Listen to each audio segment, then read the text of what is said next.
Calabric. Grande Pelela. Olá. E aí, rapaz? E aí? Tudo bem? Como é que você tá, cara? Tranquilo. Você chegou aqui, Tudo certo. convidar o Douglão aqui. Douglas, a gente tava numa chamada de vídeo ali. Olha aí, cara. E Grande Douglas. Você Grande. convida o Calá aqui. O Calá tava passando perfume. Ele disse que o perfume precisava aparecer no vídeo. E aí, meus queridos? Como é Cara, que vocês estão? Que bom estar reunido assim, cara. Porque eu vou te dizer uma coisa: nos últimos tempos é só coisa ruim que acontece. Eita, Rapaz, só de estar com vocês aqui já é uma felicidade, viu?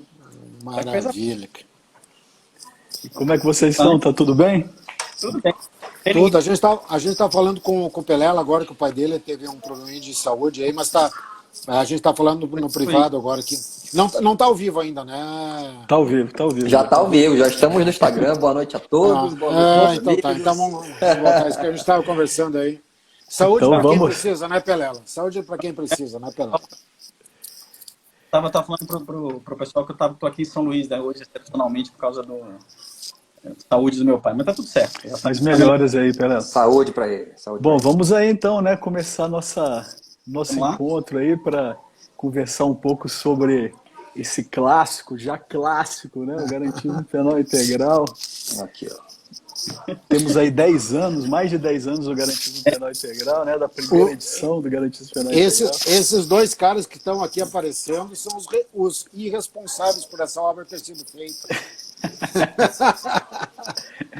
Mais massa. Eu vou só apresentar vocês aqui, então a gente vai discutir aqui um pouco do livro Garantismo Penal Integral. É uma obra que foi lançada aí, a primeira edição em 2010. Inclusive, um dos lançamentos da edição de 2010 foi lá em Goiás, né? Não sei se vocês lembram.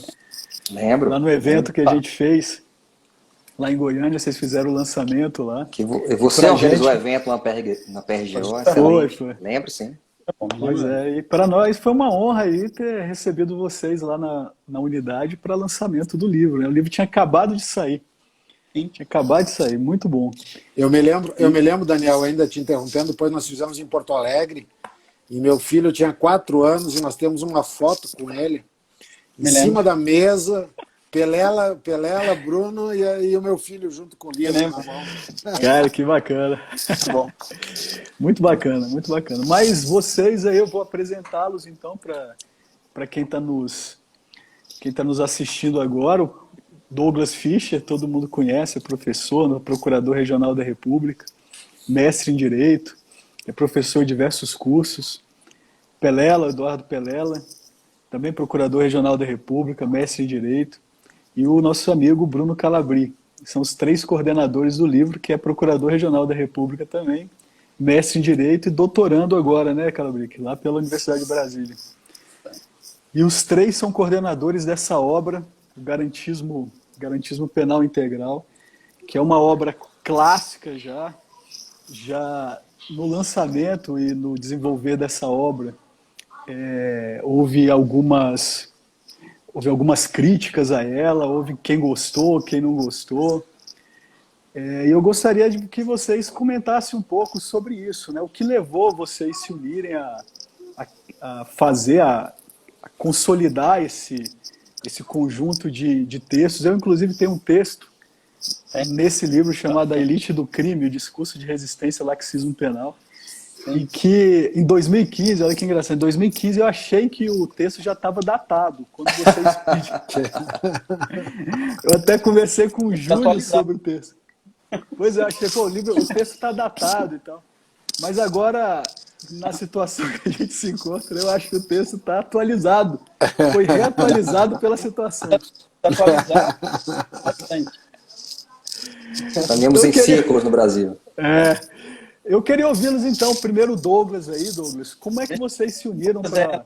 Decano. Com o decano. Sou o decano. Mas, gente, olha, muitíssimo obrigado. Como é que você, Douglas, como é que vocês se uniram para o livro? E como é que você vê a obra 10 anos depois? Qual é a leitura que você tem da obra 10 anos depois? Mais de 10 anos depois, né?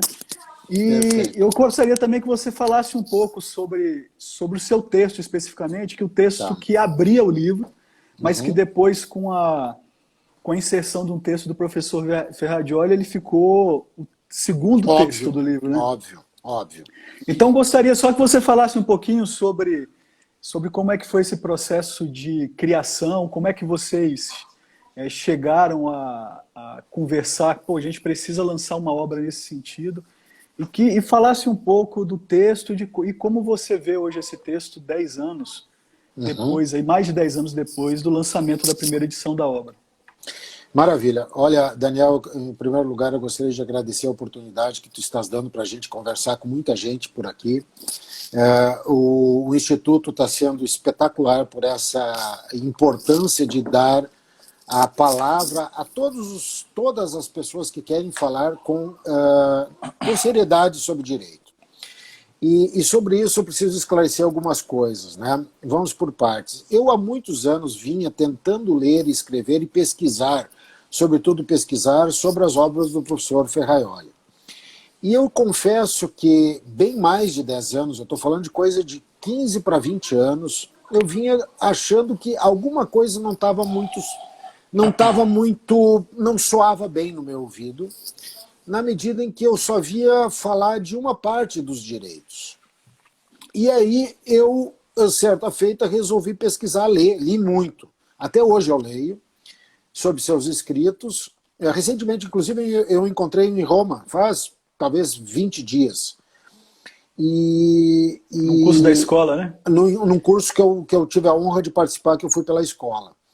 E na época, eu cheguei assim, olha, me parece que tem uma preocupação originária, e tinha, as pessoas leram sobretudo Direito e Razão, que tinha uma preocupação maior do professor Ferraioli, sem dúvida nenhuma, quem lê encontra isso, com o devido processo legal em favor de algumas garantias do investigado ou do processado. Quanto a isso, ninguém tem dúvida, nenhum de nós discorda disso, muito antes, pelo contrário, nós sempre apoiamos isso.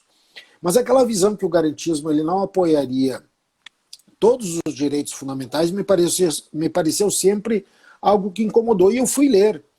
E a questão da vítima e dos demais direitos fundamentais da própria sociedade é algo que eu sempre perguntava, mas será que o garantismo não protege isso também? Essa era a minha pergunta que eu fazia nas minhas pesquisas. E eu comecei a ler várias obras dele, muitas obras posteriores ao Só Direito e Razão, que muitos leram aqui no Brasil, até por traduções que foram feitas. E na minha leitura, vamos deixar muito claro, ao contrário do que alguns dizem, que garantismo é um só, eu escuto isso, e que não comportaria aquilo que eu adjetivei de garantismo integral, e eu só adjetivei porque há muitos anos, autores internacionais já falavam desta necessidade do garantismo proteger todos os direitos fundamentais. A Suprema Corte Brasileira há muitos anos fala isso, há muitos anos mesmo, né? E depois eu falo sobre um precedente, talvez dos mais recentes. E aí eu, digamos assim, um dia eu disse, olha, o garantismo ele precisa ser integralmente visto, e não apenas parcialmente.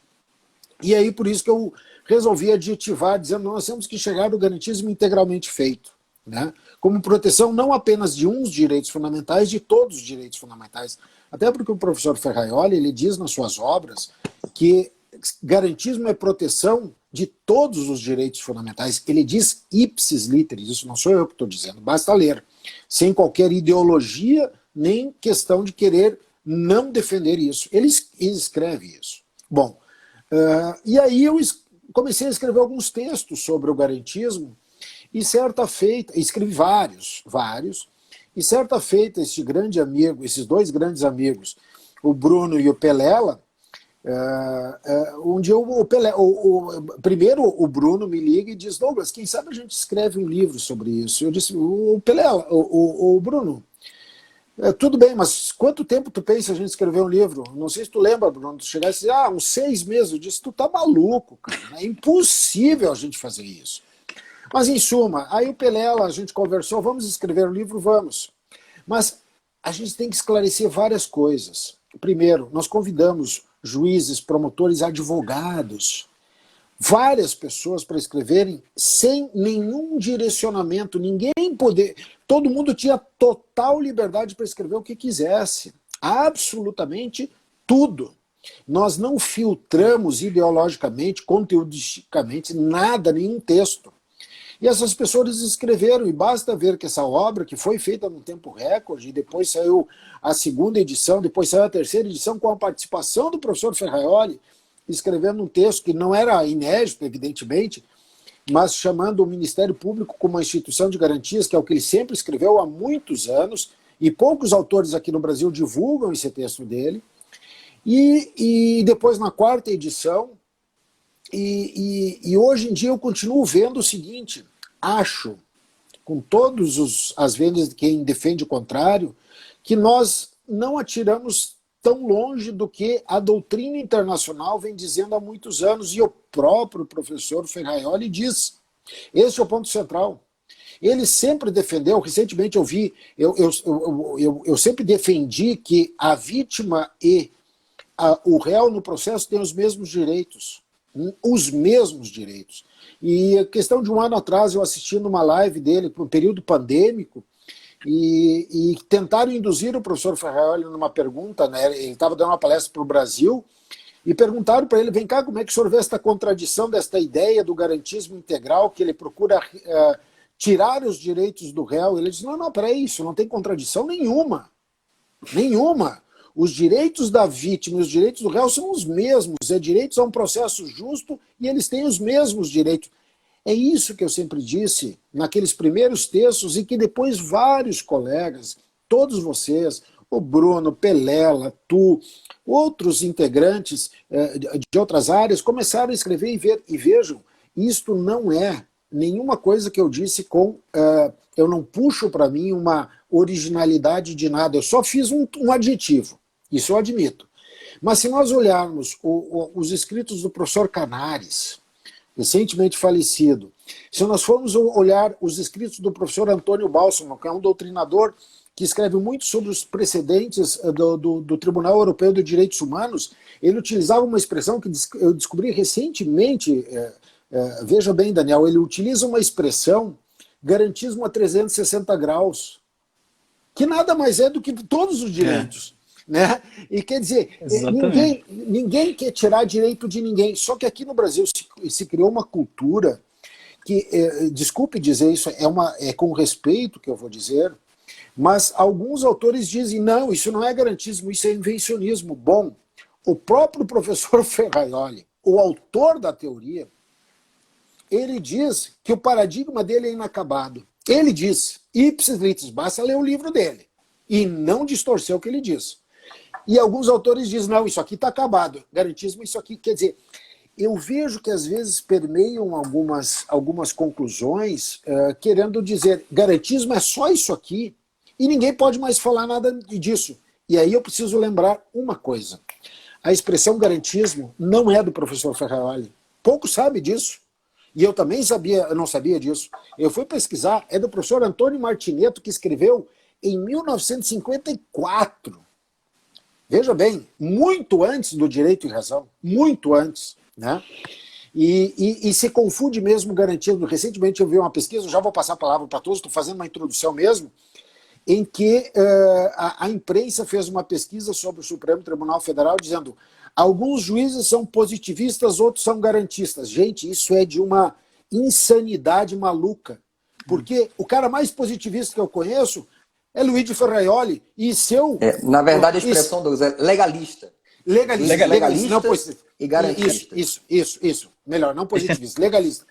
E se quer alguém mais legalista, é o professor Ferraioli e o próprio cara que faz o prefácio da obra Direito e Razão, que é quem? Norberto Bobbio.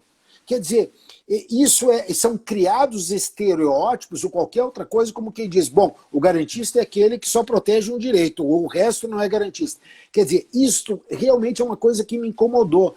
E eu resolvi escrever, e aí vocês todos resolveram pensar. Eu não quero convencer ninguém de nada, eu quero que as pessoas pensem.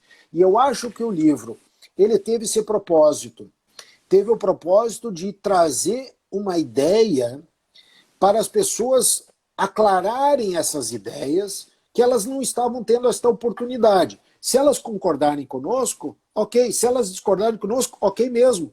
Mas é importante que as pessoas saibam das informações, que elas tenham essas informações, que elas não pensem apenas pela boca de alguns que, inclusive, distorcem o que a ideia original traz da construção de quê? De proteção de direitos fundamentais. E aí eu digo, de todos os direitos fundamentais. Sintetizo isso porque eu não quero monopolizar, eu quero passar pro Pelela e pro Bruno, e depois eu desenvolvo mais algumas questões. Isso é verdade, né, Douglas? Você tem um etiquetamento muito grande aí, eu acho. E essa questão de aquilo que é eficientista, por exemplo, não ser garantista, ou aquilo que, né, se dividiu, e às vezes até utiliza um pouco de pejoratismos aí, não, quem não é garantista é punitivista.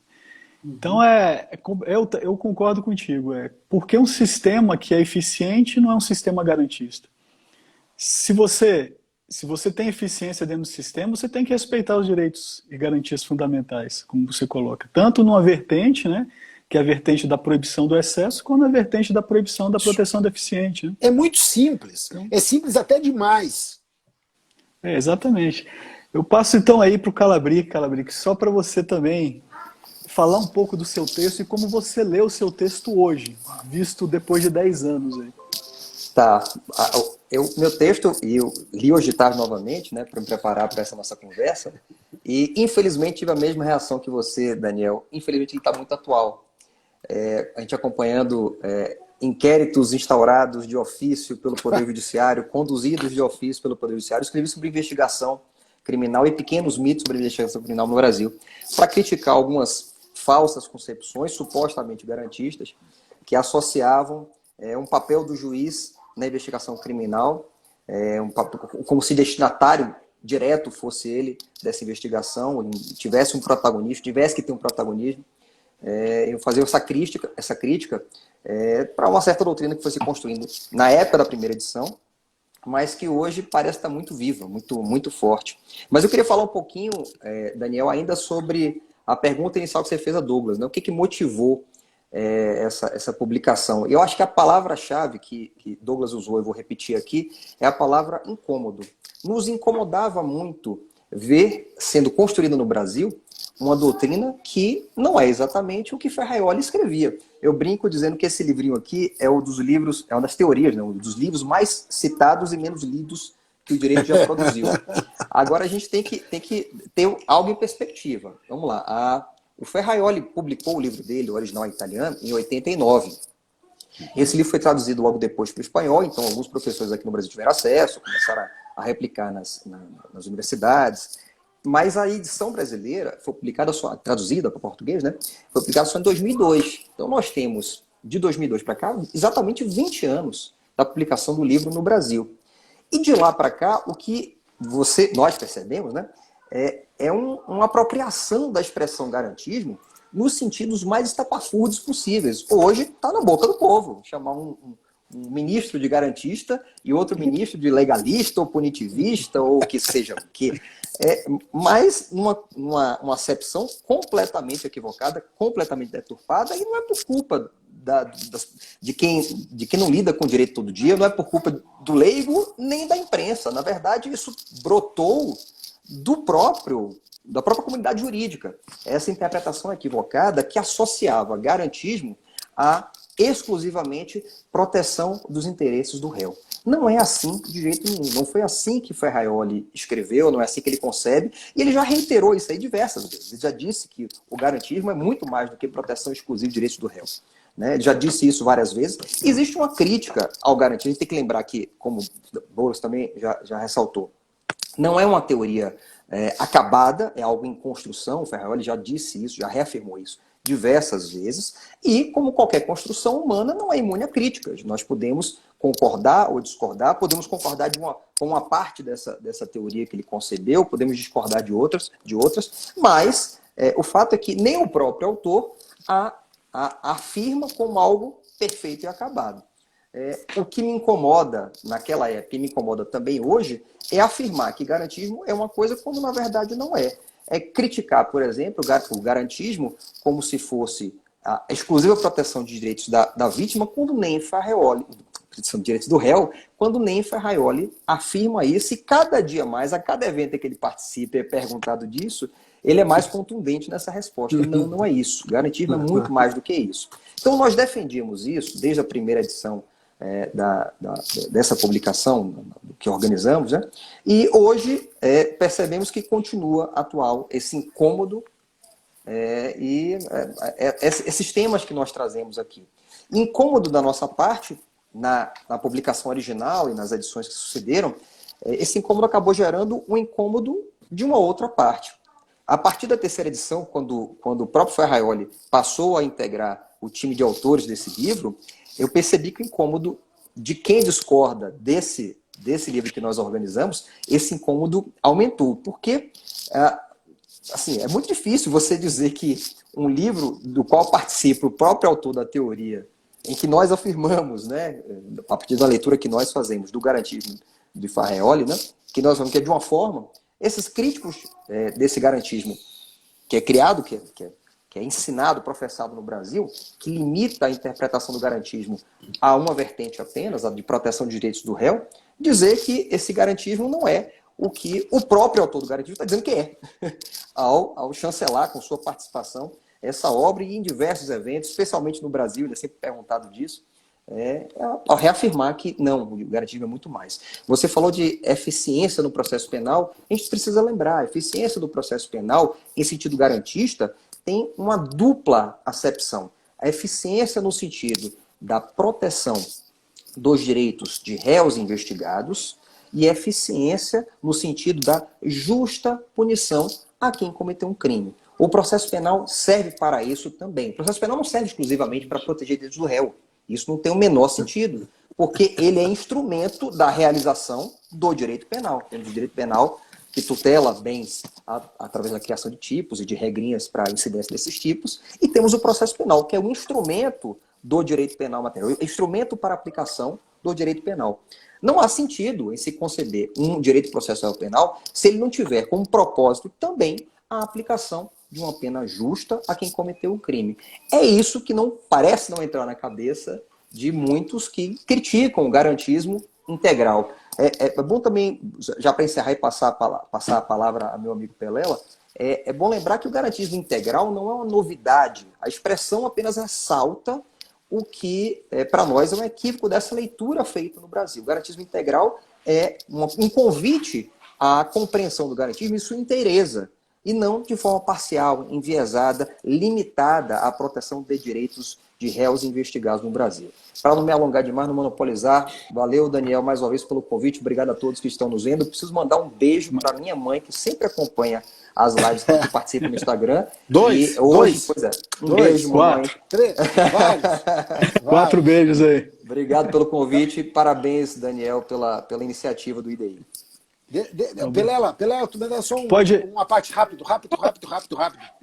Quando eu encontrei o Ferraioli, uma das primeiras vezes em Brasília, que eu entreguei para ele a segunda edição do livro do Garantismo Penal Integral, vocês não vão acreditar, conversando com ele, ele olhou para o livro assim e disse: posso lhe fazer uma pergunta?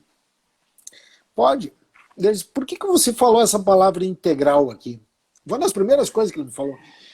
Basta garantismo, né? Isso. Porque eu cheguei e disse para ele, porque aqui no Brasil alguns defendem que garantismo é apenas defesa dos réus. E eu acho que ele defende outros direitos. Daí ele disse isso, Daniel. Mas por que integral? Se garantismo defende todos os direitos. Essa foi a expressão que ele me disse. Essa foi a expressão que o autor me disse. E eu fiquei sem saber o que dizer. Eu fiquei parado, assim, olhando assim.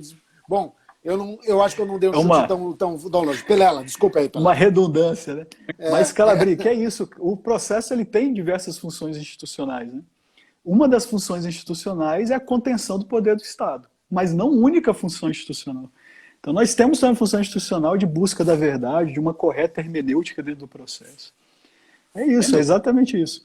Mas eu vou passar para o Pelela aqui, Pelela, e as mesmas questões. Eu queria que você abordasse um pouco o seu texto a partir de uma leitura 10 anos depois e falasse um pouco do processo de criação, de união para que vocês pudessem juntar um grupo de pessoas para o lançamento dessa obra. Bom, Daniel, obrigado pelo convite. Acho que é bem interessante. Esse livro é interessante que quando a gente escreveu, acho que não tínhamos a ideia de que... Quando a gente organizou o livro, né, e escreveu o nosso texto, a gente não tinha ideia de que ele ia render tanta polêmica, tanta conversa. Sobre esse aspecto, inclusive, eu acho que ele é um sucesso, justamente porque, na verdade, ele parte de uma provocação. Na verdade, esse adjetivo integral é uma provocação, né? Não é nada mais do que isso. Que é algo bem comum, né? Se faz comumente na academia e se tenta fazer comumente isso nos embates, nas discussões que nós temos, tanto profissionais quanto acadêmicas. Eu acho que, sobre esse aspecto, acho que o livro tem o seu sucesso, né? Um sucesso de que, pelo menos, colocou uma sementinha ali, exatamente para dizer, olha, um momento, nós temos um senão aqui no que está sendo dito que é garantismo. Eu acho que talvez a gente precise depois pensar em escrever uma segunda etapa disso, mas uma segunda etapa para trás, não para frente.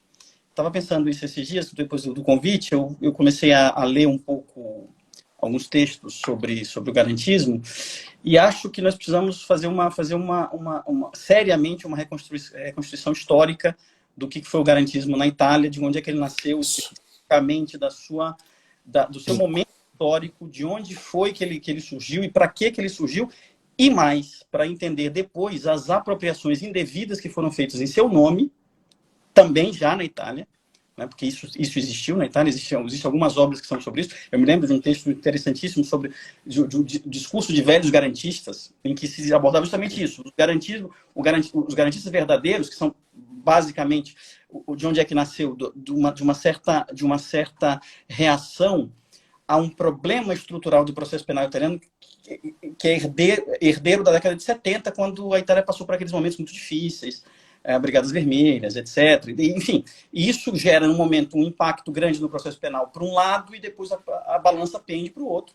E o garantismo, pelo menos, o garantismo é algo doutrinariamente que tenta parar em pé para tentar equilibrar o jogo e fazer isso de forma mais adequada. Depois de 89, quando o Ferrell escreve isso, a década de 90 é também muito conturbada depois, e muito conturbada aí por um outro tipo de criminalidade, uma criminalidade não exatamente aquela que o garantismo tratava, em que era muito o pilar de resistência a um certo arbítrio do Estado.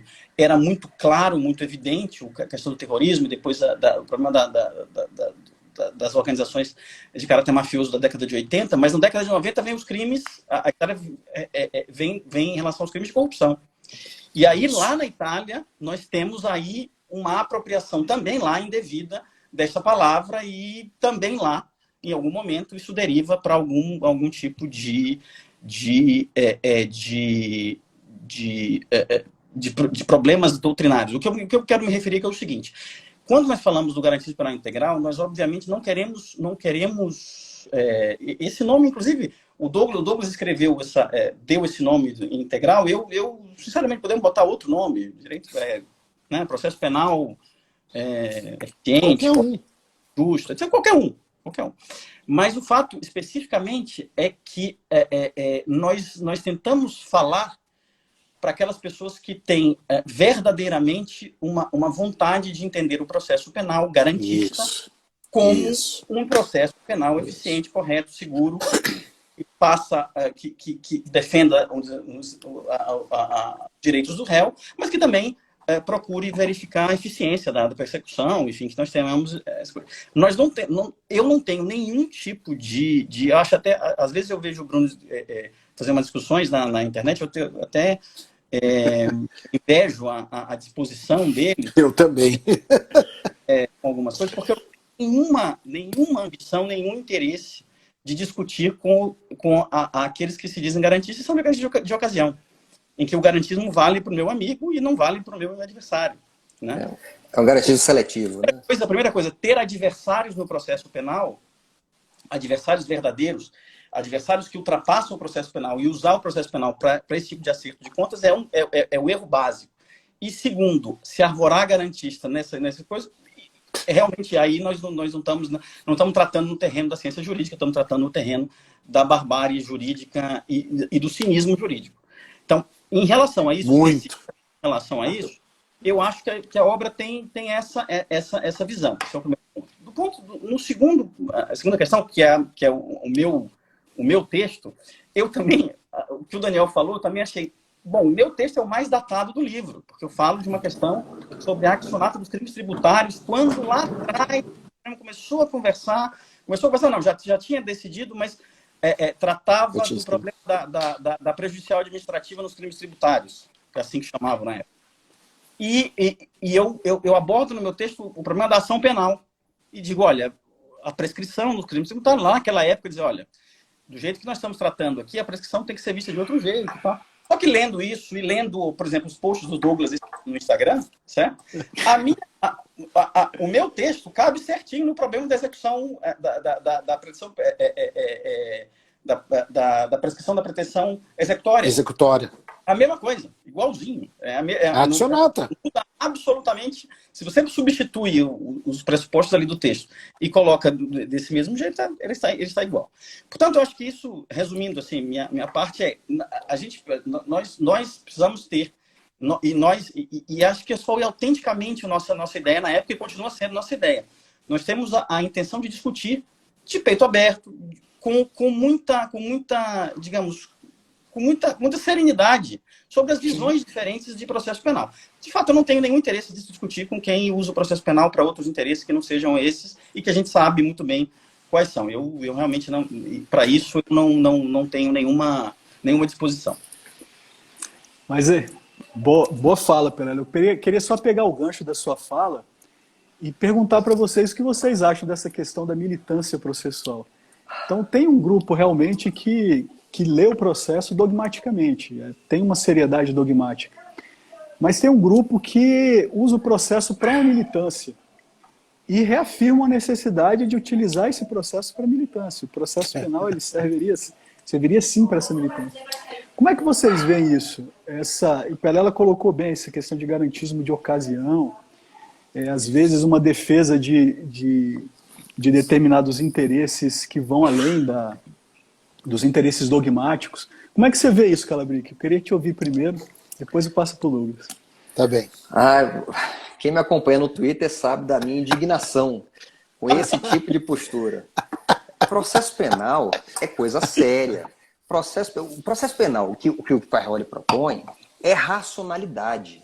Não é emoção, não é fla-flu político partidário. Pelo amor de Deus. O nome do livro é Direito e Razão. Essa razão aqui tem um sentido. É a justificação racional da aplicação da pena pelo processo penal, pelo direito penal, como um sistema de garantias que o Farrell concebe muito inteligentemente, daquela forma dos 10 axiomas fundamentais, dos 45 teoremas derivados. E essa é a grande construção que ele conseguiu conceber de forma muito criativa, muito inteligente, e todo mundo reconhece, concorde-se ou não com o que ele escreveu aqui. É bom lembrar, o livro dele, você não é obrigado a concordar com tudo, e repito, não é imune a críticas. Você pode criticar isso aqui, você pode aplicar uma parte e dizer, por exemplo, como o Rodrigo Chemin fala, você me lembrou, Pelela, na sua fala, com a sua ponderação sobre a necessidade de que nós resgatemos o contexto histórico em que surgiu o garantismo, né? Qual a formação do Ferraioli para isso? De onde é que ele veio, né? E para explicar um pouquinho o que é essa teoria. A nossa Constituição é de 88, o Direito de Razão é de 89. Então, nosso sistema de garantias foi concebido antes de Ferraioli escrever esse livrinho aqui. Isso, então, a gente tem que lembrar disso. Coincidentemente, existe um contexto no mundo, na Itália e no mundo inteiro, que se aplica à nossa Constituição, que se aplica à teoria que ele concebeu, mas não é uma coisa estanque, né? Não pode ser lido como um tratado isolado e imune a críticas. O Rodrigo Chemin, ele tem dá para colocar no Google, encontrar uma aula que ele deu ao Ministério Público do Paraná, em que ele faz uma apresentação muito boa, explicando toda a história, né, do garantismo, lembrando, Douglas, que a expressão não é do Ferraioli. Você mencionou um texto de 56, ele menciona um outro da década de 70, que fala em garantismo inquisitório, uma coisa meio uma contradição em termos hoje para a gente, né? Mas ele explica como o Pelé também mencionou, como é que surgiu o garantismo, né? De um movimento, naquele momento na Itália, em que se procurava equilibrar o jogo de forças de Estado e cidadão para adequar a uma leitura constitucional, né, daquelas normas que eram naquele momento necessárias, mas que talvez tenham ultrapassado certo limite, e daí a crítica de Ferraioli. O Rodrigo Chemin, é bom lembrar, é um dos que faz uma crítica que eu acho muito boa, muito inteligente. Ele diz, a gente pode ler o Ferraioli, concordar com ele em muitas coisas, mas ele diz que o Ferraioli, ele para num certo momento, porque segundo a leitura que o Rodrigo Chemin faz, o garantismo que o Ferraioli propõe é um garantismo penal, que tem como foco a proteção dos direitos da vítima, no direito penal, e que tem como foco no processo penal a proteção dos direitos do réu, do investigado. Ele fala isso, a crítica do Chemin é muito inteligente, ele diz, olha, para mim isso é uma falha da teoria do Ferraioli, porque ele não afirma com todas as letras que o processo penal e o direito penal também se aplicam a outros que não, direito penal, não somente à vítima.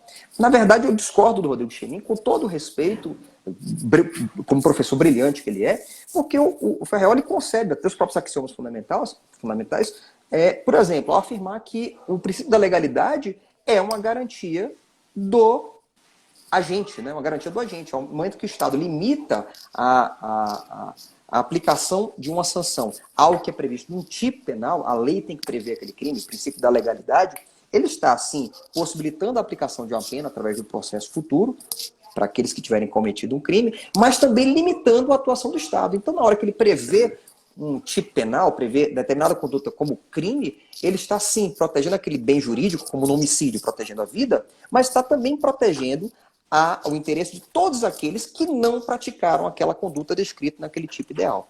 Então, e o Ferraioli fala isso, né, diversas vezes. Então, eu aceito a crítica e posso debater com isso. É muito inteligente, muito bem construída a crítica à teoria do Ferraioli, mas o que eu não aceito é dizer que esse tipo de concepção está certo. Dizer, por exemplo, que o processo penal serve apenas à proteção de direitos do réu. Isso está errado. Isso está errado. Você pode criticar dizendo que Ferraioli não enfatizou no seu livro, hoje ele o faz com todas as letras, mas talvez não tenha enfatizado de forma suficiente que o processo penal serve também à tutela dos direitos da vítima e de toda a sociedade na justa aplicação da pena. Mas você dizer que Ferraioli, em tese, ao não afirmar que ele também se aplica com proteção à vítima e à sociedade, isso está certo?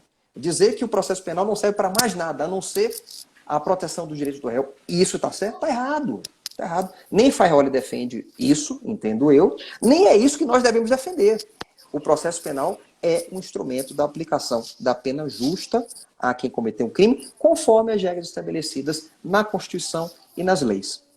Isso, de forma nenhuma, é ser punitivista, é ser, antigarantista, não, isso é garantismo. O princípio da legalidade, os legalistas, segundo essa última publicação, são, antes de tudo, garantistas. A aplicação da lei é uma forma de aplicação de uma garantia fundamental. Mas é isso, já falei também demais de novo, estou com medo da nossa live se encerrar e eu estar monopolizando mais uma vez. Perfeito, Calabria, perfeito. Eu queria passar para o Douglas, e é isso, Calabria. Os direitos individuais, eles servem tanto para limitar como legitimar a atuação do Estado, né? Eu vou passar para o Douglas, essa questão da militância dogmática. Eu queria que você abordasse isso também. Três coisas eu preciso falar antes, cara. 3 coisas rapidinho. Primeiro, eu vi que o Eduardo, falando lá de Roma, ou melhor, falando da Itália, ele está estudando muito Zeitgeist, muitos conhecem ele por esse codinome dele, é um estudioso da área, conhece, sabe o que está falando, está vendo a realidade que é muito diferente do que dizem aqui no Brasil.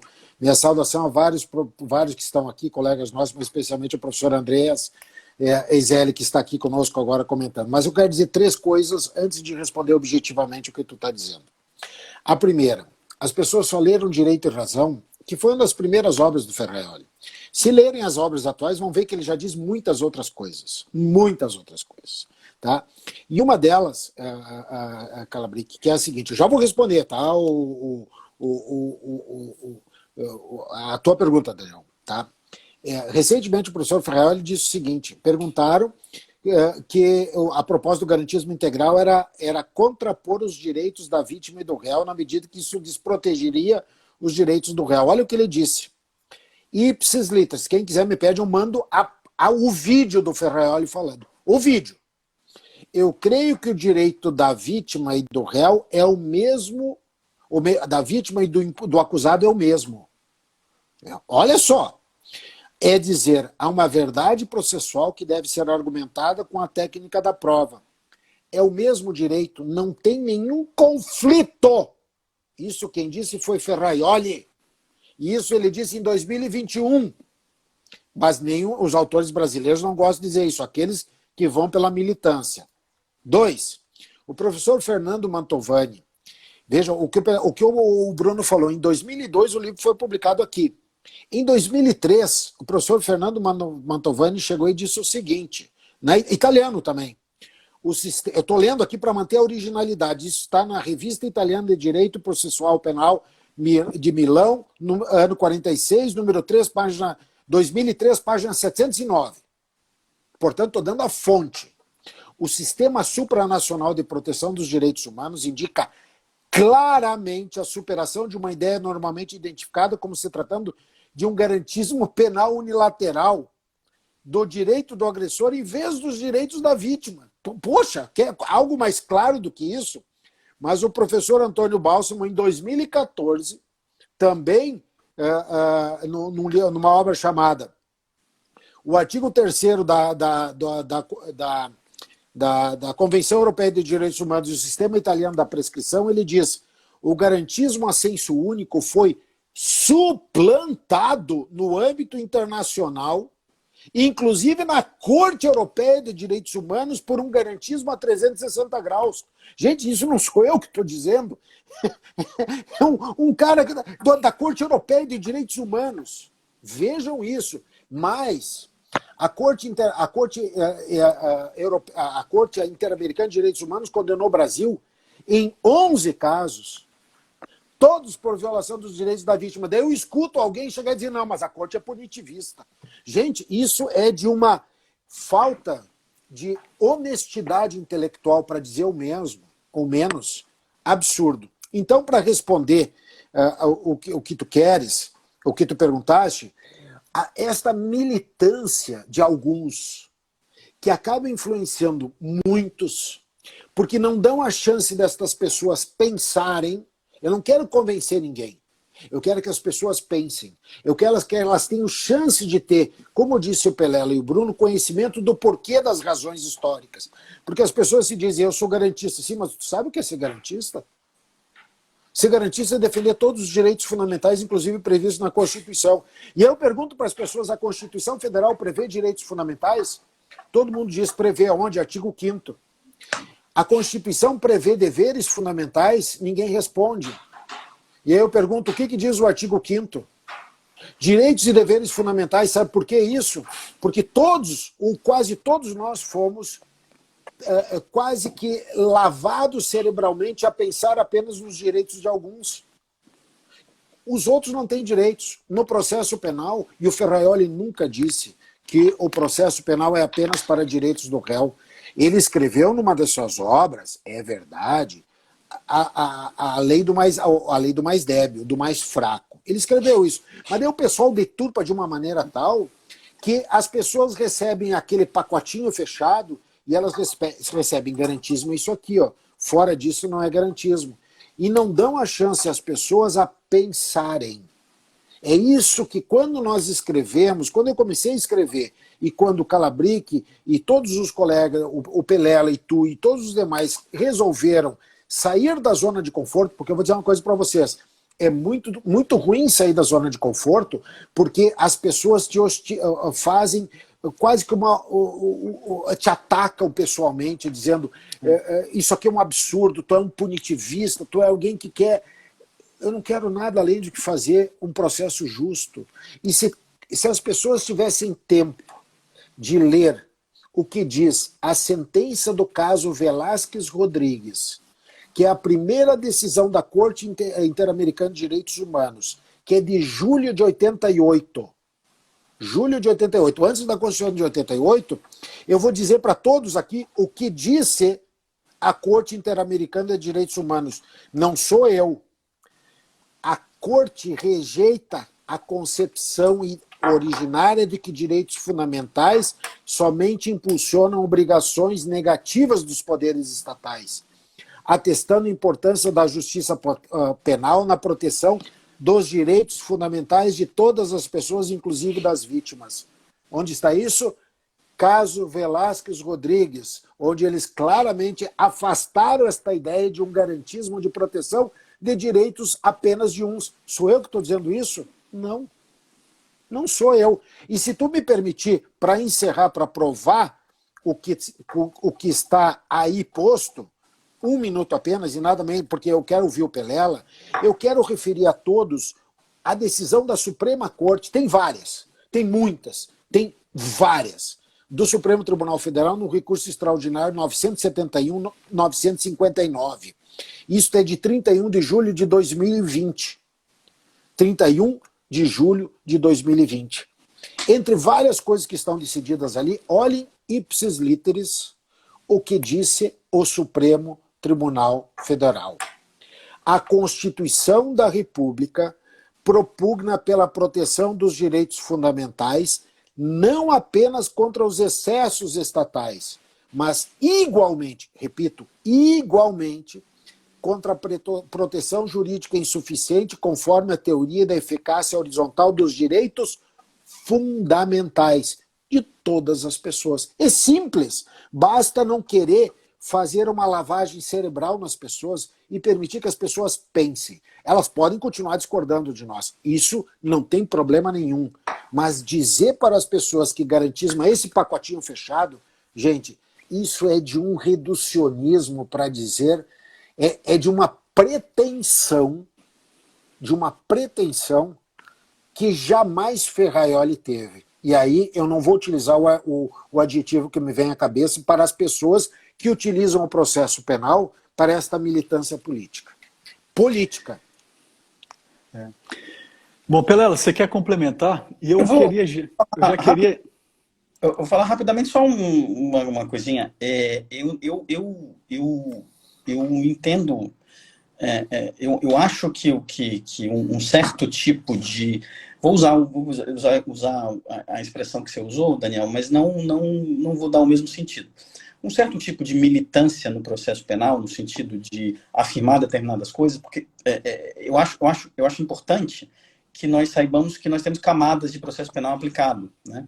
Nós temos a camada do processo penal que é aplicado no dia a dia, contra a grande maioria da população, muitas vezes, aí sim, regras um tanto, né, complicadas, muitas vezes uma forma de combate que não é a melhor forma que o Estado deveria fazer.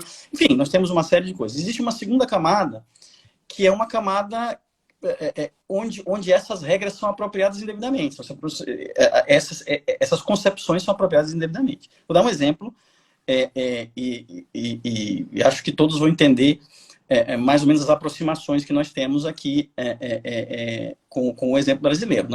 No caso italiano, que em relação a esse tipo, essa questão da apropriação de conceitos, na década de 90, a Corte de Cassação da Itália produziu um juiz que era chamado o juiz Ammazza Sentenze, né, que era um juiz, o Corrado Carnevale, que fazia exatamente isso, amassar, matar as sentenças, e anulava todas as sentenças que vinham de qualquer lugar do país que tratasse especificamente de crime organizado. Isso especificamente era um caso muito claro, muito específico, e isso ficou eternizado depois de muitas obras, é só verificar isso. Portanto, eu tenho a seguinte visão sobre isso. Uma militância correta, específica, daquelas pessoas que querem um processo penal justo para todos, especialmente para os menos favorecidos, e que nós todos, nós aqui, eu falo como agente do Estado, tenhamos a sensibilidade de ver que esse é o nosso dever primordial, é zelar também por isso. Eu acho perfeito, e não vejo com nenhuma simpatia a apropriação indevida disso para proteger outros interesses. Essa é a questão. Em relação à outra questão, acho que o pessoal já tratou bem e a gente pode passar. Bom, beleza, Pelela. Você foi o responsável aí por traduzir o texto do professor Ferraioli para o livro. Então a gente tem o italiano, tem o escrito italiano e a sua tradução. Isso foi bem interessante, porque aí você consegue fazer uma comparação realmente para saber se aquela tradução ela corresponde àquilo que realmente o professor quis falar no seu texto. Mas eu queria te ouvir, Pelela, primeiramente, como é que foi essa abordagem ao professor Ferraioli para que ele pudesse trazer um texto dele para dentro da obra. E segundo, como é que foi a reação? Vocês já comentaram mais ou menos essa questão da reação desse pessoal que vê o garantismo apenas por um lado, que o Douglas gosta de chamar de hiperbólico monocular, né?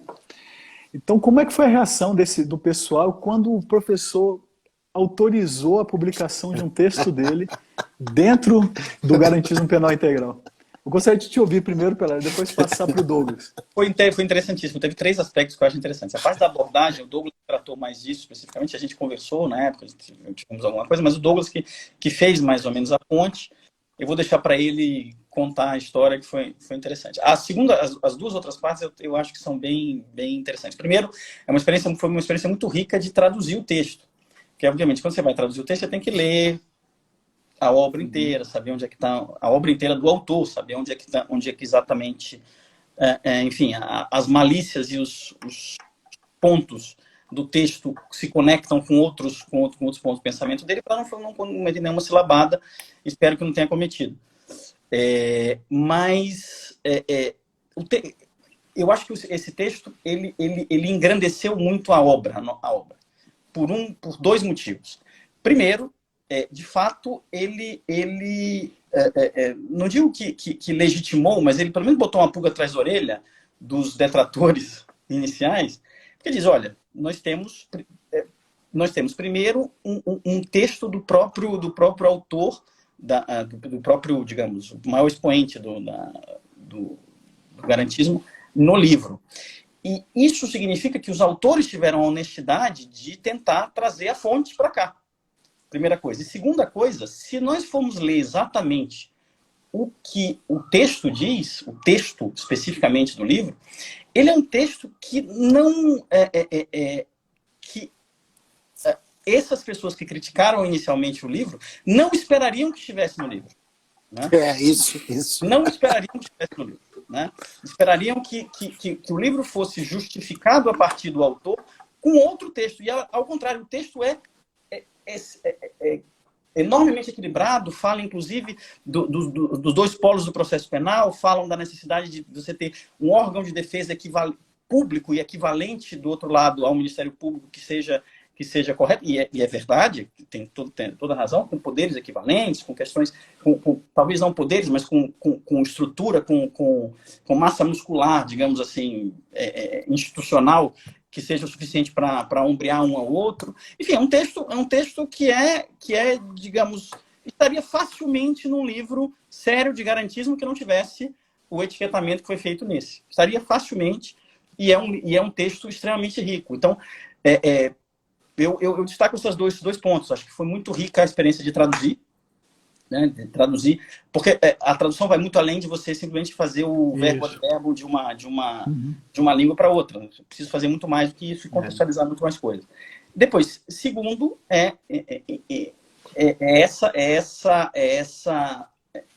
essa frustração de expectativa de uma filtragem ideológica ou dogmática que nós poderíamos ter feito em relação ao texto, que não foi feito. O texto é um texto que vale ser lido em qualquer obra sobre garantismo. Acho que essas são as 2 coisas mais importantes. Douglas, e como é que foi a abordagem e a receptividade do professor? E como é que você sentiu a reação do pessoal o pessoal que é meio contra, quando foi inserido esse texto do professor Ferraioli dentro do garantismo penal integral? Foi muito engraçado, gente, porque aconteceu o seguinte. Eu conheci o professor Ferraioli por intermédio de um colega nosso, do Ministério Público do Rio de Janeiro, o Alexander Araújo de Souza, que tem um livro que se inspirou nesse texto do professor Ferraioli, o Ministério Público como instituição de garantias, um dos melhores livros publicados recentemente. Eu fiz, inclusive, o prefácio do professor Ferraioli, e eu tive o prazer de escrever uma apresentação rápida pro Alex nesse livro. O livro dele é bárbaro, né? O Alex conhece muito. E aí conheci o Alex e disse, Alexander, e ele é testemunha para dizer que foi exatamente assim. O que tu acha da gente convidar o professor Ferraioli, que eu tinha entregado, eu entreguei em mãos para ele a segunda edição da obra, que não tinha o texto dele, a partir da terceira edição tem. Para convidá-lo para participar deste livro, porque nós queremos exatamente propiciar que todos falem de uma maneira muito clara. E ele recebeu o livro e conversou comigo naquela época. E aí o Alex disse, deixa ele dar uma olhada e depois eu converso com ele. E o Alexander conversou com ele, e o Alexander, a partir da terceira edição, também escreveu no nosso livro. Isso. E o interessante é que o Alexander escreve um texto criticando o Ferraioli, e critica com toda razão. Porque criticar o Ferraioli é algo que as pessoas dizem, isso é um absurdo, né? Isso é um absurdo. E ele escreveu um texto, quando o Ferraioli sai esbalhado, ou seja, como diz o Pelela, quando ele se atrapalhou, mais ou menos por aí, né, o Pelela? Uma tradução, por aí. E aí o Ferraioli, o professor mandou o texto, não era um texto inédito.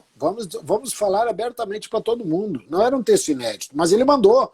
Ele sabia para onde estava mandando. Eu nunca esqueço que um colega nosso, não vou dar nomes aqui porque não interessa agora, um colega nosso que estava comigo um dia conversando comigo, disse, olha, que legal, ele aceitou, disse, eu vou escrever, vou falar com um amigo meu agora, que esses dias fez uma crítica muito veemente, dizendo que o professor Ferraioli, que vocês estavam deturpando o que o professor Ferraioli escreveu. Eu escutei o que eu vou dizer agora, tá? Não vou citar nomes. Mas ele ligou para essa pessoa e disse, olha, quem sabe vocês deem uma olhada, uma crítica, e essa pessoa dizia veemente, isso é um absurdo, estão deturpando o que ele está dizendo, é um absurdo, é inaceitável isso deles. Cara, pensa, escuta o que eu estou te dizendo, porque o professor Ferraioli, inclusive, aceitou escrever com eles agora a terceira edição. Juro, a frase que eu escutei foi a seguinte, Ferraioli enlouqueceu. Gente, esta foi a justificativa, Ferraioli enlouqueceu. Ou seja, eu acho que é autoexplicativo. E me parece que esse procedimento de imposição não é o melhor para quem quer uma cultura jurídica de criação de pensamento. Eu não quero impor nada a ninguém. Eu sempre digo isso abertamente. Mas o que eu vejo, meu amigo Daniel e Pelela e Calabrique, e eu devo muito a vocês essa divulgação, porque vocês foram os dois principais incentivadores para que a gente escrevesse essa obra, que hoje ela está aí, e podemos dizer, eu acho que com certo sucesso. Não estou dizendo que ela é certa ou errada, enfim, eu já reescrevi algumas coisas do que estavam no primeiro texto, mas elas permitem às pessoas pensarem. E é isso que eu acho que falta na dogmática e na cultura jurídica brasileira. As pessoas querem impor, ou é comigo ou está fora. Ou está com essa ideia ou não está. Garantismo é isso ou não é. Ferraioli tem vários equívocos, gente. Vocês querem um exemplo? Ele é contra a prisão preventiva. Ponto. Perguntem para ele por que ele é contra. Esqueçam que Ferraioli seja um penalista, um processualista penal. Ele não é. Ele é um jusfilósofo que tem ideias geniais. Geniais. Mas ele tem ideias que eu não concordo. E eu digo isso. Mas as pessoas partem da ideia de que o que ele diz é aquilo, é fechado, é hermético, e vende aquilo como um pacote certo. E o pior, sabe o que é, Daniel? E eu volto ao que tu perguntaste antes. Você sabe que eu sou quase um doido, que eu leio tudo que acontece nessa jurisprudência do Brasil. O quase é por sua conta. Quase é por sua conta, né? Isso é quase uma neurose. Eu fico tremendo o dia que eu não leio. E eu vejo alguns garantistas com comportamentos diametralmente opostos. Eu tenho isso em mãos. Quando interessa, ele sustenta um A. Mas quando não interessa, ele sustenta um B. Isso é de uma desonestidade intelectual, não comigo, porque a mim eles não enganam, mas com aqueles que não têm a chance de saber que eles estão fazendo isso. E eu não quero que as pessoas sejam enganadas. Eu quero que as pessoas leiam e digam, por exemplo, o seguinte: Douglas, eu discordo de ti por isso, por isso, por isso, por isso, por isso. Mas saibam o que eu estou dizendo. Mas não que elas sejam enganadas a ponto de achar que aquela lavagem cerebral que elas sofreram não é distorcida por muitos do que utilizam essas ideias para aquilo que eles querem fazer conforme oportunismo momentâneo. Isso eu não aceito e eu guardo tudo comigo. E na hora certa, se me provocarem, eu mostro. E eu tenho esses elementos. E eu guardo. E eu leio mesmo. E é impressionante. É quase... Não vou utilizar o adjetivo, deixa para lá, passa a palavra. Calabri, você tem alguma experiência desse antes e depois? De antes e depois de quê? Da inserção do texto. Da inserção? Da inserção do texto do professor Ferreira. Incomodou, você já falou. Né? Quem criticava o livro, né, os artigos publicados nesse livro, né, ficou profundamente incomodado. Isso calou fundo na alma de alguns. Mas paciência, né? Nossa intenção desde o início era fomentar o debate. Não somos donos da verdade, não queremos impor nenhuma espécie de leitura, de interpretação, de entendimento a ninguém. Agora, o que nós pedimos é, no mínimo, honestidade intelectual. Como o Douglas falou, o Brasil tem 11 condenações na Corte Interamericana de Direitos Humanos. A última foi em dezembro do ano passado. Todas as 11 condenações não foram por desrespeito a formalidades processuais em desfavor do réu, não foi porque o réu não foi intimado para audiência depois. Não há nada a ver com isso. Todas as 11 condenações foram por não proteção dos direitos da vítima ou não aplicação da justa punição a quem cometeu um crime. Todas as 11. Não teve nenhuma fora disso. E isso parece ser solenemente ignorado por uma parte bastante razoável da doutrina brasileira processual penal. Outra coisa que vale mencionar, eu vou subscrever o que o Douglas disse, é impressionante a capacidade de esquecer coisas que foram ditas há pouco tempo, quando esse novo entendimento vai favorecer determinada preferência ideológica, quando não político-partidária. Em casos emblemáticos, por exemplo, referente aos inquéritos instaurados pelo STF, de ofício, que é óbvia a inconstitucionalidade desse ato praticado pelo STF, dessas investigações, havia doutrinadores que defenderam uma posição um ano antes, e somente porque, com aquela instauração, isso causaria um prejuízo a um grupo político adversário daquele que é da preferência de determinado doutrinador, a posição desse doutrinador mudou completamente, sem a menor vergonha, sem o menor pudor, não chegou nem a enrusbecer ao escrever o exato oposto que tinha dito um ano antes. E fica por isso mesmo. Esse tipo de postura me incomoda bastante, me parece desleal, me parece desrespeitoso, não a nós que escrevemos esse livro, mas a quem está estudando isso. Aqueles que estão na faculdade, aqueles recém-formados, que leem um artigo, que leem um comentário por determinado autor e assimilam aquilo como a verdade revelada. Né? E não pode ser assim.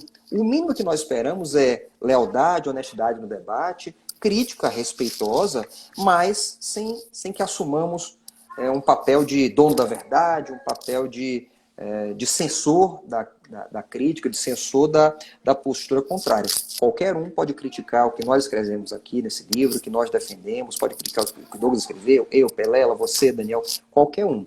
Mas com o mínimo de lealdade e honestidade intelectual. Para dizer o que foi escrito, o que foi defendido e dizer por que discorda daqui.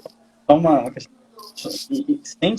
Não só isso na parte de defender juridicamente, etc., enfim, decisões que mudam, mas especialmente nós estamos passando por uma época que é normal. Eu acho que isso a gente precisa entender, os momentos históricos. A gente sempre fala muito do paralelo Brasil-Itália, que aconteceu lá, acontece aqui e tal, mas eu acho que não é nem esse o caso. Eu acho que é mais ou menos um script de quando você tem contraposições, ação e reação na sociedade, quando acontecem as coisas que aconteceram muito próximas aqui e lá. Isso é um momento de rearrumação, não estou dizendo rearrumação no sentido bom, digo rearrumação de forças. E, obviamente, esse tipo de ideia que o Bruno falou inspira soluções legislativas que são, no mínimo, estúpidas. Né? Tipo, Por exemplo, nós estamos agora saindo, a última discussão, acho que o Bruno se engajou também nessa discussão no Twitter, sobre a questão da validade das gravações ambientais por terceiro, no caso, aquele caso famoso do estupro do Rio de Janeiro. Que basicamente, não vou nem entrar no mérito da constitucionalidade e inconstitucionalidade e tal, é uma regra estúpida. Basicamente é isso. É uma regra, é uma estupidez completa, né? Porque, obviamente, foi escrita pensando em determinada situação que podia causar embaraços a determinados, enfim, determinados interesses político-eleitorais, enfim, os crimes cometidos, o direito fundamental a cometer crimes em paz, né? E sem ser investigado. Enfim, esse tipo de concepção que acabou dando no que deu, que é uma estupidez completa o que foi escrito. Vamos falar português claro. É uma estupidez completa. Né? Você impedir um meio de prova completamente legítimo. Qual é a ilegalidade que pode ter? E depois começam interpretações. Não, porque veja o dever de garante do terceiro que estava não sei aonde, e etc. E não, veja só, a pessoa está cometendo um crime, certo? No momento que ele comete o crime, ele tem algum tipo de proteção jurídica para fazer aquilo em paz, sem ser incomodado e sem prova de... Ele tem uma prova produzida. Só no Brasil. Em relação a isso, não pode existir. Como eu escrevi no Twitter, não existe expectativa legítima à privacidade. Exatamente. Não existe expectativa. Exatamente. Por quem está cometendo o crime, né? Verdade. Exatamente.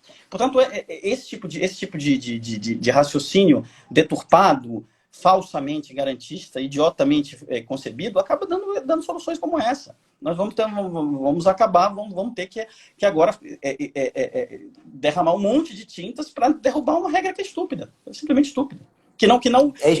É estúpida, e nós dissemos que é estúpida assim que ela foi publicada, assim que ela foi sancionada. Mas agora, essa estupidez se torna evidente diante de um caso concreto, né? E aí se tenta criar a teoria intermediária. Não, vamos aproveitar para esse caso, mas para outro não. Uma aberração tão evidente como ficou, de uma aplicação tão chapada, tão impossível de dizer que não é possível, que aquilo é uma prova ilícita, é óbvio que a estupidez ficou evidente, né? Mas isso nós falamos desde sempre. Olha, não pode ser assim. Você tem alguma forma de produção? Sim, perfeitamente. A questão da integridade da gravação, da forma como foi obtido, se houve provocação ou não do agente que fez. Enfim, tem uma série de questões que você pode discutir ali no miúdo da prova, mas simplesmente, se você interditar a forma de produção e obtenção daquela prova, é um absurdo completo. Né? Acho que não tem paralelo no mundo que se pode fazer isso. Enfim, só fiz essa intervenção porque me lembrei desse outro efeito deletério dessas coisas. Mas a gente já está caminhando para o final, viu? Eu gostaria só de ouvi-los agora, para encerrar, primeiro o Calabric. A sua avaliação, Calabric, desses 10 anos aí da publicação da obra. O que você vê após a primeira edição de aspectos positivos? O que você destacaria de aspectos positivos da obra? E se você vê algum aspecto negativo, algo que te decepcionou a partir dos textos, a partir do consumo desses textos que estão nessa obra? Daniel, eu acho que a obra alcançou o propósito de provocar reflexão, né, de trazer um olhar diferente do que vinha sendo ensinado aqui no Brasil como garantismo, né, que a nosso ver é equivocado, é parcial, é enviesado. Esse foi, acho que, o mérito alcançado. Estamos em dívida, porque precisamos organizar uma próxima edição. Há muitos temas para serem abordados, mas esse propósito, de fato, foi alcançado. Isso é um ponto positivo. O ponto negativo é perceber que o nosso mundinho, né, especialmente da academia jurídica, não só o mundo jurídico, mas a academia jurídica, é bastante refratário a qualquer forma de crítica, contradição, a qualquer forma de oposição, por mais respeitosa que seja. Infelizmente, não gosto de citar nomes porque acho que empobrece o debate, mas há professores, há autores brilhantes que têm uma imensa dificuldade em aceitar qualquer espécie de crítica não pessoal, mas crítica a determinado entendimento, a determinado argumento. E isso é frustrante, isso é muito triste. Eu, na labuta diária no Twitter, com um exercício muito bom para mim de comedimento, de contenção, eu percebo não só o lado bom dessa publicação, de ter provocado reflexão, mas percebo muito, e talvez com maior vigor, com maior incômodo para mim, que esse tipo de ensino no Brasil, né, que se declara dono da verdade, que se julga sei lá, detentor da palavra revelada, está formando toda uma geração que está saindo da faculdade, que está iniciando sua vida profissional como advogados, como promotores, defensores, juízes. Essa turma é numerosa, né? Esse grupo, essa vertente acadêmica que se declara detentora dessa verdade sem admitir qualquer espécie de contradição, é numerosa, é forte e, infelizmente, tem obstaculizado, tem conseguido impedir esse debate e conseguido ensinar de forma, como é que eu digo, de forma exclusiva, né? De forma como um monólogo a toda uma geração que vem saindo das faculdades. E a realidade acaba atropelando esses fatos, né? Como nesse caso que o Pelela mencionou, a realidade de um caso concreto gravíssimo, um crime de estupro cometido contra alguém em situação de vulnerabilidade, revelou uma estupidez legislativa que a todos aqueles que analisavam com um pouco mais de crítica, com um pouco mais de discernimento, a norma assim que ela foi publicada, perceberam. Então foi preciso que a realidade atropelasse esse tipo de doutrina mal construída, mal ajambrada, que infelizmente tem contribuído para, não vou dizer aumentar, mas no mínimo não diminuir os nossos números escandalosos de criminalidade e de impunidade. Nós somos o país dos 40 mil estupros por ano, nós somos o país dos 40 mil homicídios por ano, pouquíssimos dos quais punidos, e certamente o nosso sistema processual penal como um todo, no qual se insere o nosso direito processual penal, não colabora de jeito nenhum. Nosso trabalho é para que aprimoremos esse sistema, para que nenhum inocente seja nem denunciado, muito menos condenado, mas que para quem tenha cometido um crime seja sancionado de forma justa e segundo as regras do jogo, segundo a nossa Constituição e nossas leis. Então eu vejo esses dois pontos positivos. Fomentamos o debate e negativos, e infelizmente aflorou dessa provocação um incômodo que me incomoda, um incômodo de agressividade, de ataque, de não aceitação do contraditório, que para mim não é bom para o debate, não é bom para aquilo que nós queremos construir, que é um debate llano, sério, cordato e aberto. É isso. Pelela, e você, Pelela? Qual a sua avaliação depois desses 10 anos aí? Quais são os aspectos positivos e negativos que você destacaria? Olha só, eu concordo, assim, em termos gerais com o Bruno, realmente não me importo muito com as... Enfim, eu falei como é aquilo que eu falei no começo, tem críticas e críticas, né? Assim, sabendo filtrar, que as críticas do pessoal que não quer entender não adianta, a gente não vai para lugar nenhum. Mas eu acho que ela tem a parte positiva é que a gente conseguiu realmente, aquilo que eu falei, a provocação foi boa. Acho que a provocação tem uma coisa. A gente pode discutir o conteúdo, se está bom, se não está bom, mas a provocação foi boa. O que me incomoda hoje é que 10 anos depois eu vejo que a obra não só é atual, mas eu me sinto em débito com aquilo que eu falei antes também, com uma introdução a essa obra, uma introdução, pressupostos disso, porque nós não a gente, por incrível que pareça, partiu 10 anos atrás do pressuposto que as cartas estavam na mesa e que a gente poderia jogar, poderia fazer o debate com aquelas cartas na mesa e que estava todo mundo, nós já estávamos com todo o instrumental do debate feito, mas aparentemente não estamos, né? Do ponto de vista de compreensão da dogmática, acho que nós caminhamos para trás, inclusive. Nós caminhamos para trás nesses 10 anos. E isso acontece. No mundo das ideias, nem sempre se caminha para frente, não. Nem sempre se entende as coisas para frente. Muitas vezes né, as falsificações elas vão momentaneamente minando a compreensão das coisas. E, portanto, eu me sinto pessoalmente em débito com... Eu acho que para que a obra fique boa, realmente assim, melhor do que tá hoje, nós precisávamos escrever algo, ou alguém precisa escrever algo que estabeleça especificamente quais são os pressupostos, o momento histórico daquilo e os pressupostos em relação ao garantismo, para que a gente possa discutir de forma mais verdadeira essas coisas, sem esse fla-flu que fica e tal, legalistas e não sei quem. Nossa, isso aí é uma coisa deletéria. Acho que isso, ou seja, em alguma forma, a provocação da obra, a provocação que foi feita na obra me deixou em débito, eu sinto esse débito com os leitores. Acho que isso é uma coisa que a gente precisa pensar. Você, Douglas, para finalizar? Para finalizar, meu amigo Daniel, primeiro, eu acho que a gente sempre tem uma vontade, como disse o Pelela, de querer escrever mais. E talvez o esclarecimento seja devido, mas eu digo uma coisa. Sem entrar no mérito, eu acho que essa ideia lançada de pensar rendeu muitos frutos positivos. Não para convencer ninguém, vamos deixar isso muito claro, para que as pessoas entendam certas coisas que elas não entendiam. Elas recebiam algo pronto, dizendo isso é assim, assim, o resto é o resto.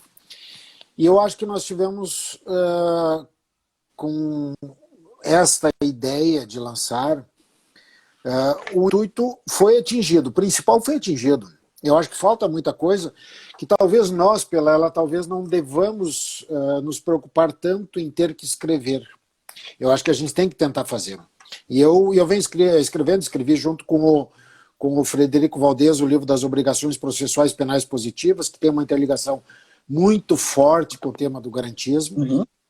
Muito bom Mas livro. quando eu vejo, se vocês me permitirem, um ministro do Supremo Tribunal Federal,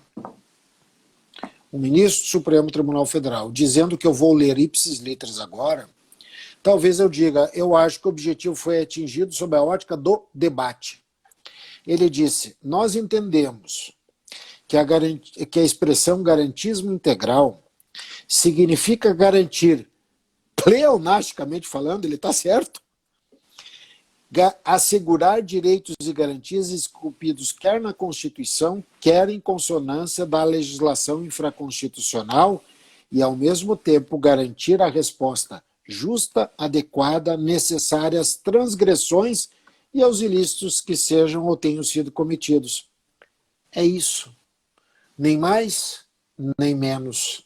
Nós escrevemos muitas linhas, mas do alto da sabedoria, esse ministro atual do Supremo escreveu isso, numa síntese que nós não temos a capacidade, mas ele tem, de dizer isso, de uma simplicidade, mas é que nós precisamos contornar tantas premissas que foram divulgadas de uma forma, de certa forma, indevida, que escrever às vezes demais é necessário para que as pessoas vejam que elas foram induzidas a pensar de um modo diferente.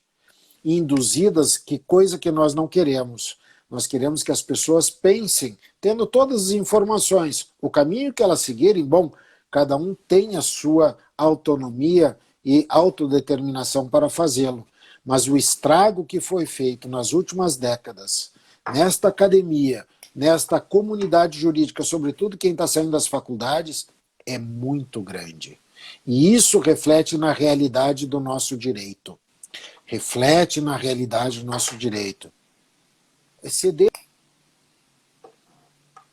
Esses 20, 30, 40, 50 ou milhares que saíram quase que com lavagem cerebral pensando sobre garantismo de uma maneira. 2, 3 ou 4 já estão pensando, não convencidos, mas pensando. Se é realmente isso, acho que o nosso objetivo foi atingido. O nosso objetivo nunca foi nada além do que apenas debater, mas debater de peito aberto, não com a ideia de dizer o seguinte, ou é isso ou não é. E isso, o Instituto, Daniel, eu preciso dizer, está de parabéns. Por quê? Porque vocês priorizam a pluralidade. Vocês priorizam dentro do Instituto algo que não tem como comum na nossa academia, que é a imposição de pensamentos. Esta é a principal razão que eu digo para ti. Muito obrigado pela oportunidade de estar aqui falando junto com os nossos amigos hoje aqui sobre esse tema. Douglas, a gente que agradece, e realmente o Instituto ele é um espaço dialógico, né? O que a gente quis a partir da estruturação do Instituto, foi abrir espaço para todo mundo, para uma discussão respeitosa e dogmática de diversos temas, inclusive tentando ver se a gente consegue articular uma interlocução entre o direito e outras áreas do conhecimento. Eu agradeço mesmo imensamente e passo para vocês aí para as considerações finais. Nós já estamos terminando aqui nosso tema, vamos entrar aí 1h30 já de debate. E gostaria de passar para o Calabrico primeiro, só para as considerações finais, para o arremate, para as despedidas. Agradecer aqui o nosso público, com vários colegas do Ministério Público, estudantes, servidores do Ministério Público, a gente viu aqui, e agradecer imensamente aí a participação de vocês, a presença de vocês nessa nossa live. Calabrico, para as considerações finais aí, para as despedidas. Muito rapidamente, Daniel, muito obrigado pelo convite, uma satisfação reencontrar você virtualmente, reencontrar meus amigos Pelela, meu amigo Douglas, todos os amigos que nos assistiram. Já passaram vários nomes aqui, eu fico com medo de falar alguns, mas esquecer de outros. Agradeço a todos que participaram dessa live e, bem, apenas como reflexão lembrar, garantismo é equilíbrio, garantismo é racionalidade, garantismo não é desequilíbrio, não é impunidade, não há antagonismo entre a aplicação de uma pena justa a quem cometeu um crime e garantismo. Não há antagonismo a defender o direito penal mínimo, como eu defendo, porque é um postulado, uma premissa do garantismo, e defender que nesse mínimo ele seja justo, que permita a aplicação de uma sanção justa a quem cometeu um crime. Garantismo é proteger sempre o mais vulnerável, sem esquecer dos interesses das vítimas, sem esquecer dos interesses da sociedade. O garantismo é isso, em resumo, equilíbrio e racionalidade. Não tem nada a ver com a impunidade, como infelizmente parecem muitos quererem compreender aqui no Brasil. Obrigado, Daniel. Um abraço a todos que participaram aqui, um abraço a meus amigos Pelela e Douglas também. Pelela, para as considerações finais, despedidas. Eu só agradeço imensamente o pessoal, o Daniel. Como o Ronaldo falou aqui no chat, que você está uma influência, né? Douglas, vou abrir uma conta no TikTok. Então, assim, acho que isso é fundamental. Agora, mas eu tô até de treinado, de conversar. Sinceramente, eu tenho muita disposição para entrar nesse tipo de debate. Acho que o Bruno, nesse momento, está muito mais treinado nessas questões, mas é sempre bom conversar sobre isso. Acho que são temas apaixonantes e é importante que a gente entenda e deixe claro que a gente sempre teve com essa intenção de trazer um debate para um centro de equilíbrio da situação. Né? Por mais que a gente que haja um certo tipo de às vezes algum argumento com veemência, óbvio que o debate é fundamental. E nós procuramos esse ponto de equilíbrio na aplicação das regras justas e um direito penal mínimo. É isso aqui. O chat está pegando fogo, né? Tô vendo aqui. A risada de Douglas foi Ronaldo. o Ronaldo escreveu. Bruno gosta de treta jurídica. Não. Eu não sou um polemista. Agora, certas coisas eu não consigo. Não dá. Se fala impunemente. Não dá.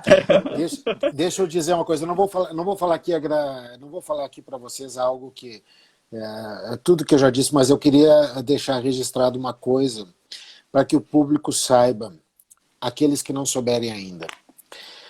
Nós aqui temos um debate, como debatemos, discordando entre nós várias coisas, lembram? Mas eu estava com uma saudade muito grande de vocês três, da gente poder se encontrar pessoalmente. Eu encontrei Daniel recentemente em Porto Alegre, foi muito bom, mas eu estou com uma saudade muito grande da gente poder se ver de novo, da gente poder voltar a trabalhar e poder fazer aquilo que a gente gosta.